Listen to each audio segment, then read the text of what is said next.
ഒന്നും വിചാരിക്കണ്ട. ഞങ്ങൾ സമ്മതിക്കുന്നില്ല. അതല്ല, നിങ്ങൾ ആദ്യമേ ഇത് കാണിക്കണം. ഞങ്ങൾ നിയമവിരുദ്ധമായിട്ട് ചെയ്തതാണെന്നുള്ളത് ഞങ്ങളെ ബോധ്യപ്പെടുത്ത ആദ്യമേ.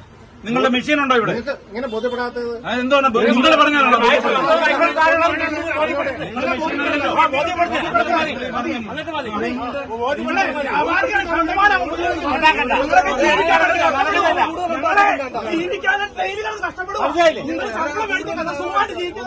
ഞങ്ങൾ ജീവിക്കാൻ വേണ്ടി കഷ്ടപ്പെടുക ഡെയിലി നടന്ന്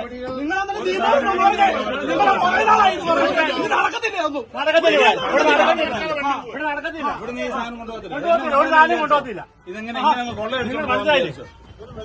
ഇവിടെ ആരും അത് ചോദ്യം പറിച്ചിട്ടില്ലാമോ? നിങ്ങൾ ഫാക്ടറി പോയി ഉണ്ടാക്കേ, അല്ല ഇവിടെ അല്ല ഉണ്ടാക്കണ്ട.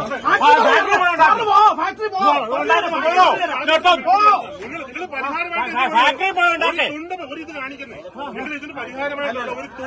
ഞങ്ങൾ എങ്ങനെ ഇത് കൊടുക്കും? ഇവിടെ വരുന്നവന് 10 രൂപയുടെ പച്ചക്കറി മേടിക്കുന്നതിന് 15 രൂപയുടെ കൂടിനകത്തിട്ട് കൊടുക്കാൻ പറ്റുമോ? നിങ്ങൾ കടലാസ് കൂടിനകത്തിട്ട് ഇത് നനഞ്ഞ സാധനം കൊടുക്കാൻ പറ്റുമോ? നിങ്ങളൊന്ന് ആലോചിച്ചു പോയി. ഇപ്പൊ ഇത് കൊണ്ടുപോയി ഞാൻ മനുഷ്യൻ പോയി കെട്ടിത്തൂങ്ങാന്നുള്ളൂ.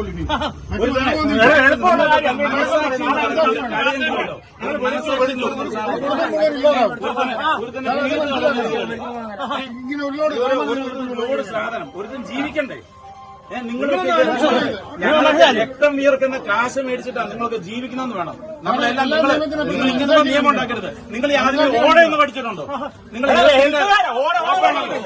ഈ ഓട കിടക്കുന്നുണ്ടോ? ഇതിനകത്തൂടെ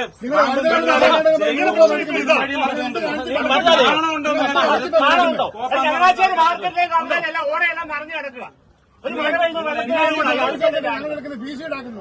നിങ്ങൾ എന്നിട്ട് പ്ലാസ്റ്റിക് ഉണ്ടാക്കാൻ വന്നിരിക്കുന്നു. അതൊന്നും